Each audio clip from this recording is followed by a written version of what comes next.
Bismillah ar-Rahman ar-Rahim. Assalamu alaikum wa rahmatullahi wa barakatuh.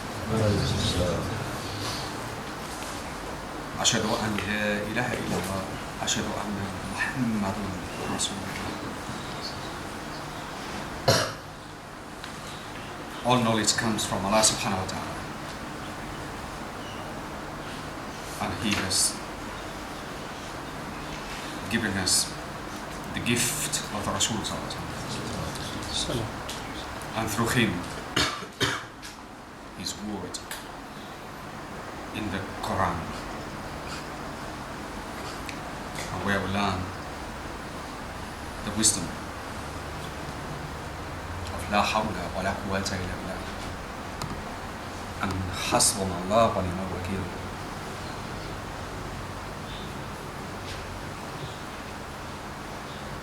Which are the sources of everything we know and we can possibly know.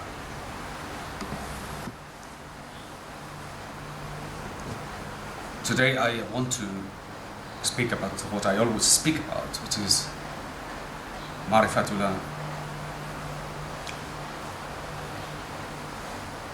But today I want to focus on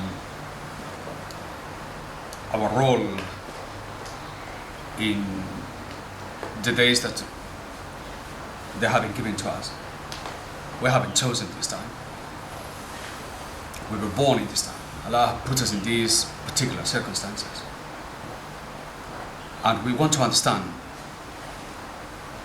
in which way we can serve Allah the best. Because that is our objective. And for that we need to understand what is our time? What is that determines what are the key characteristics of this time? And for that we need to understand a little bit of the most recent history and to place ourselves within the thrive of events, which is history, and trying to find our place. And by looking into our history and ourselves, perhaps to find the clue of what is that it is most determined of all our actions in order to restitute, in order to bring back Islam in our terms.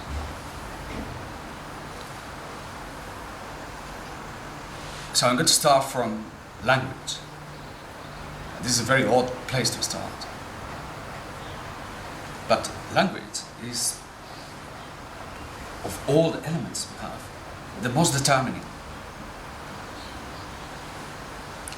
Through language, we see the world. We speak in a fashion that is different to how our grandparents spoke. We have words they didn't have. And we have also lost words that they had. Some of the words we still have, but they have lost meaning. They have become trivial, mishandled, twisted. And then some other words have taken an enormous weight and validity, such as democracy, for example. Nobody would understand 150 years ago to your great parents the word of the meaning of constitution according to the Constitution of Malaysia. Language. Imagine if language are windows through which we look at the world, and these windows have some shut, so we cannot look any longer through them, and other ones looking to the backyard have been open. And then we look around, we may find a complete different world. And here we are saying that the worlds are windows to the world that we see. The person who understands the word and the meaning of riba is a very different person than the person who doesn't. If you look at all these Christian movements now, well, Christians and what kind of pseudo-Christians in the West, that they are now protesting against the system. And they have moved quite cleverly away from protesting against the politicians to protest against the economic powers. They have figured out now that the politicians really don't mean anything. And they're looking into the system now. They say, forget about who is in power. What matters is the system. It doesn't matter who you put up there. If the system is corrupt, he's going to be corrupt. But the language they use to describe the solutions doesn't have some of the words we have. So if you do not understand riba, it is impossible. It doesn't matter how much you think about it. It is impossible to find a solution to this economic system. Then we find ourselves privileged because we say, wow, we have a word with whom we can see the world totally different. I can understand right and wrong, and I can see a realm of possibilities that is denied to these other people.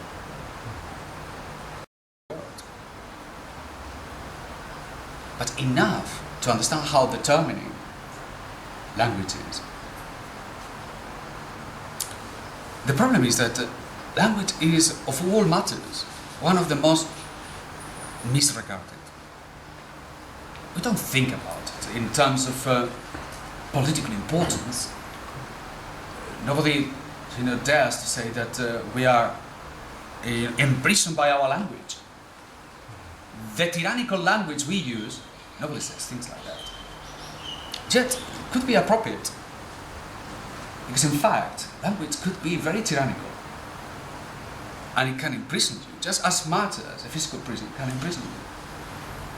And to liberate ourselves from that is why we need new words,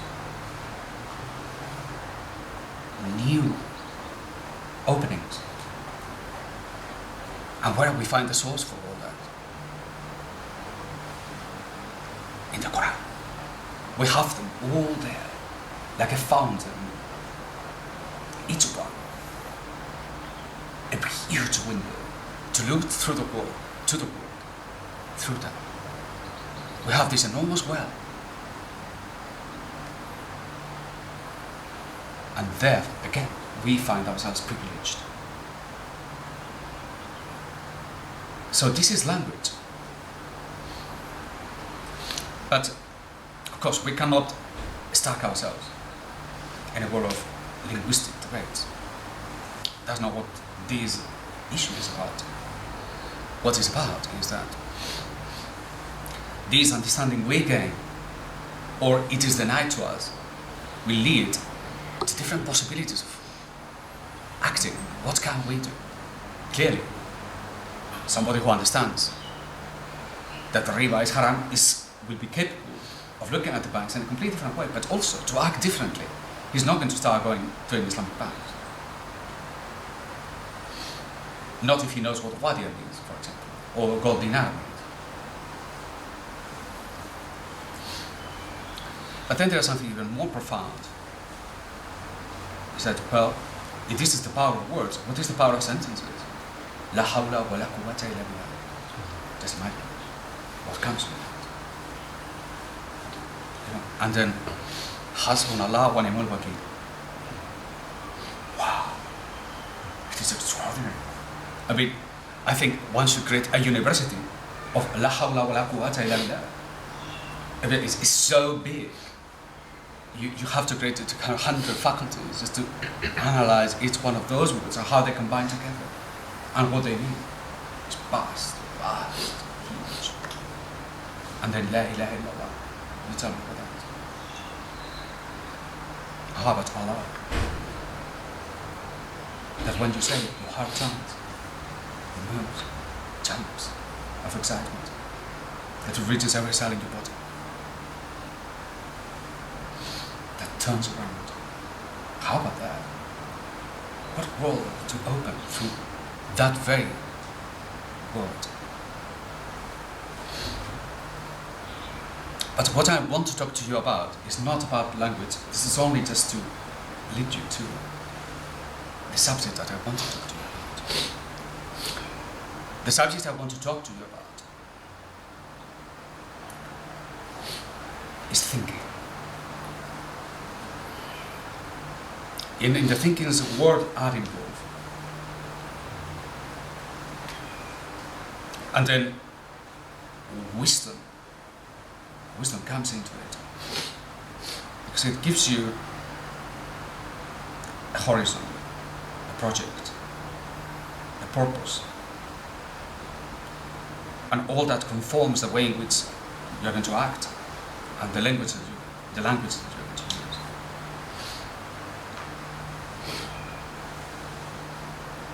The time that we are living in is a time in which, due to the influence of the massive influence of Western philosophy and Western education that came during the 20th century, and then the wonderful contribution of programs such as Bapa Sains Moden and the reforms, the secular reforms of people such as Ataturk and other secular powers, we turn ourselves almost deprived of our own language. The first thing they did is to say, hey, these people cannot speak Ottoman anymore. So destroy the language and give them another one. So Ataturk destroyed the Osmanli language, declared all his nation illiterate, and they had to learn something else. Another language altogether, absolutely extraordinary. Of course, denied the possibility of them to write in Arabic script, because that was dangerous, I guess.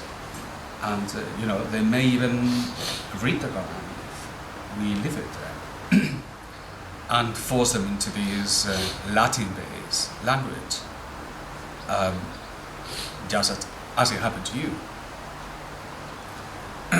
The language was considered dangerous, so they say, destroy it first, turn it around, introduce new words and so on. With this came a new set of priorities and thinking, etc., etc. The secular world in which we live in today. And the secular world, like any other worldview, requires its own legitimacy, has to legitimize itself. So they say God doesn't exist. And they can say that by various means. One is that all the religions are forbidden. That's the harsh one. The Soviet Union tried that. Another one, with much better results to eliminate religion altogether, is to say all the religions are the same. Whether you say all the religions are false or all the religions are true, it's all the same. It means they are irrelevant.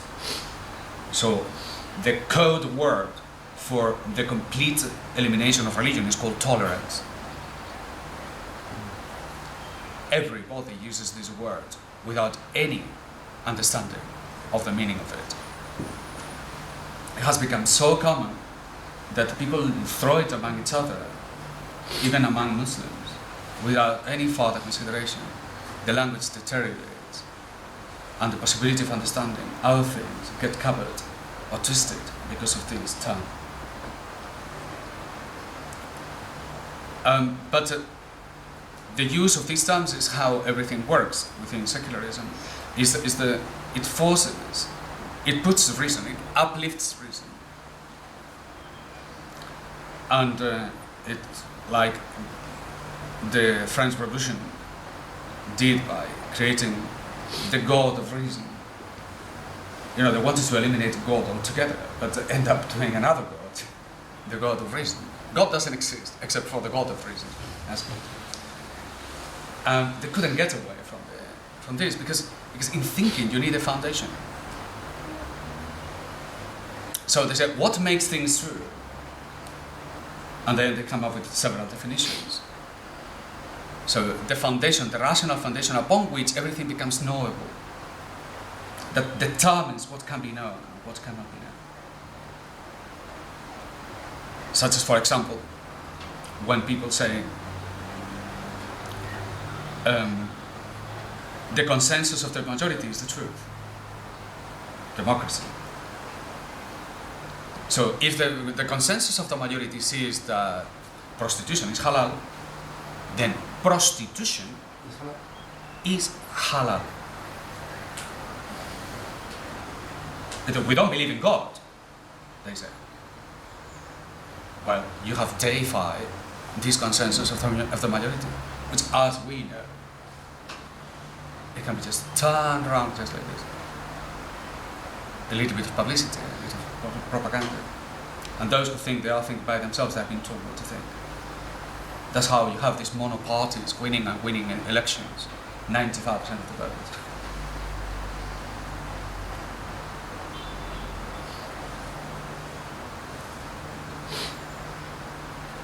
So you see, these foundations are declare values. Values is a way of deifying, of declaring hierarchies within the language. And they are placed in such a place that they become dogmas because they are not questionable. So you can question anything, but you cannot question democracy, for example. Okay. When it comes to the demonstration or the judgment or measurement of the world, then science comes in its place. And nothing can be asserted as being true if it is not scientifically proven. So, and that is a foundation again. It's a rational foundation upon which you declare what is right and what is wrong, what is knowable and what is not. So you say, a laboratory experimentation under such and such conditions is what determines what the reality of things are. Then you have the scientific proofs, and people speak with this language of science, giving them that absolute value. While at the same time they will declare they don't believe in God, but they don't realize that they are deifying precisely their own methodology. By what attribute? By saying this is the truth. This is the truth. The truth is what the majority says. The truth is what science says, and so on. These are the rational foundations. Then the act is the theory. The act, then it becomes conformity to these rational foundation that has been secured by reason. And then you have the conformity of people having to follow this self-created fantasy. Like Heidegger, who is a very important person because he declared the end of philosophy. He said philosophy is finished. So he was the last of the philosophers and therefore the most important of all of them. And he said a number of things that science doesn't think and stuff of the nature. And what he was trying to point out is that a reason is limited, and it cannot legitimize itself. The only thing that reason can do is to legitimize itself. The best thing that reason can say is to say, I don't know. That's the power of it. But when it claims to, that's the claim of I know, then it becomes dangerous. And they say, well, science doesn't think because they cannot think the truth. But when it declares that therefore I know, then it becomes dangerous. And he said, scientism, that way in which say science is the absolute truth and that's it, that is dangerous. It will destroy people and society. And we are virtually experimenting precisely that. So it's dangerous. This philosophy upon which we have dictated our lives is very dangerous. When it comes to law, you have equally rational foundations. So people say constitution. And they say, no, it's the majority of the people, again, dictated by the majority of the people. It's not only that. Because when the people of Turkey, the majority, decided, well, we want to change the constitution, the Western Europeans, they say, no way, you cannot change the constitution, for God's sake. Why? Because they have implanted in it the world order as they see it, the ethnocentric European values of the late 18th century, just stamp on the rest of the world. They say, well, you are free to choose that, but you are not free to get rid of it. Huh? No. You cannot declare democratically that democracy is wrong. So therefore, they are dogmas. Therefore, they have acquired a validity way beyond rationality. They have become deities of their own. Rational foundations on which what is to be known is determined. What is to be true is determined. And they will go around saying, we are not a rational people like you, who believe in gods in the sky. No, they create in fantasies made by themselves. Their God is a complete fantasy in their own head. What Heidegger said about Kant, Emmanuel Kant, who is the father of modern science, he said, that is a way of thinking your own thoughts. That's beautiful. The sentence, you have to listen to it a couple of times to grasp the full purpose of it. To think your own thoughts. In other words, you don't look at the reality anymore. You look at your own thoughts of the reality. You have transformed reality into your thoughts. And then you think your thoughts. So then what happens with reality? Well, it doesn't matter really. As long as my thoughts about reality are well thought. He said, in other words, it's a bubble in your head. But with terrible consequences, naturally. When it comes to its application to people or nature, which is then transformed into a concept. They're just but a number. Number 250 stars, 60 and 22. And that happens every time you go to an airport and you are treated like a criminal. They don't look at you. They really don't look at you. Just a potential danger.